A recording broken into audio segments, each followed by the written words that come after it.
Good morning 9 class. बेटा ये आपकी वर्कशीट है, वर्कशीट नंबर 61। आज 7 तारीख की ये वर्कशीट है।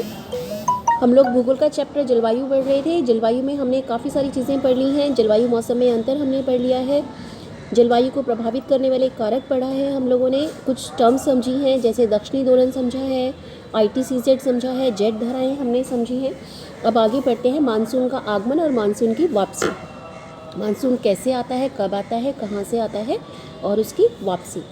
मानसून की अवधि जून के आरंभ से मध्य सितंबर तक 100 से 120 दिन का होता है। तो मानसून हमारे यहाँ कब से कब तक होता है? जून के आरंभ से सितंबर के मिड तक लगभग 100 से 120 दिन का होता है।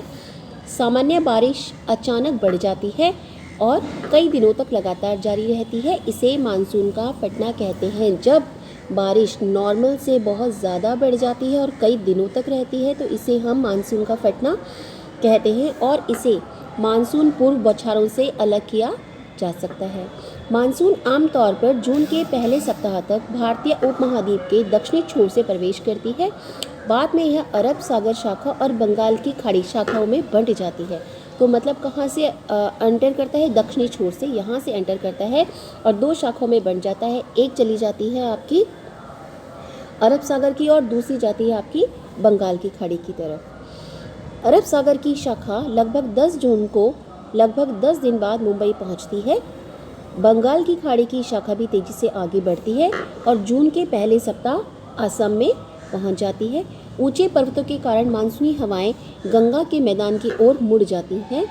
जून के मध्य तक अरब सागर की शाखा सौराष्ट्र कच्छ देश के मध्य भाग तक पहुंच जाती है। अरब सागर और मानसून की बंगाल की खाड़ी की शाखाएं गंगा के मैदानी इलाकों के उत्तर पश्चिमी हिस्से में मिल जाती हैं। अभी हमने पढ़ा दो शाखाएं जाती हैं, एक अरब सागर की, एक बंगाल की खाड़ी की, और दोनों कहाँ मिलती हैं? गंगा के मैदानी इलाकों के उत्तर पश्चिम हिस्से में मिल जाती हैं। दिल्ली में आमतौर पर जून के अंत तक बंगाल की खाड़ी की शाखा वर्षा लाती है। ये इंपॉर्टेंट आपको पढ़ना है कि दिल्ली में कौन सी शाखा बारिश लेकर आती है? बंगाल की खाड़ी की शाखा। जुलाई के मध्य तक मानसून हिमाचल प्रदेश और देश के बाकी हिस्सों में पहुंच जाता है। ठीक है, अब जब मानसून आया है तो मानसून वापस भी जाता है, बारिश धीरे धीरे कम होना शुरू होती है। तो जो मानसून की वापसी है यह एक अपेक्षाकृत क्रमिक प्रक्रिया है, मतलब क्रम से होती है। सितंबर के शुरू तक भारत के पश्चिमोत्तर राज्यों से शुरू होती है। पश्चिमोत्तर माने पश्चिम और उत्तर के बीच में जो राज्य हैं आपके, यहाँ से शुरू होती है।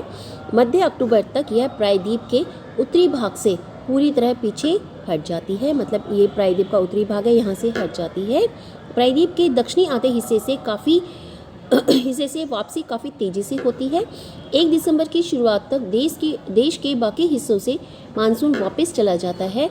मानसून की वापसी उत्तर से दक्षिण की ओर दिसंबर के पहले सप्ताह से जनवरी के पहले सप्ताह तक होती है। तो उत्तर से दक्षिण की ओर ऐसे वापसी जाता है और दिसंबर के पहले सप्ताह से जनवरी के पहले सप्ताह तक इसकी वापसी हो जाती है। अब आपके पास कुछ क्वेश्चंस हैं, जैसे भारतीय मानसून की विशेषताएं पहले आप पढ़ चुके हैं। मानसून का फटना ऊपर हमने पढ़ लिया है। भारतीय मानसून कौन सी दो शाखाओं में बनता है? अभी आपने पढ़ा कि दक्षिण से शुरू होता है, एक अरब सागर शाखा और एक बंगाल की खाड़ी की शाखा में बन जाता है। किस महीने में मानसून की वापसी शुरू होती है? अभी आपने पढ़ा कि मानसून की वापसी दिसंबर के पहले सप्ताह से शुरू होती है। तो आपकी वर्कशीट है, सभी बच्चों ने इसको ध्यान से करना है।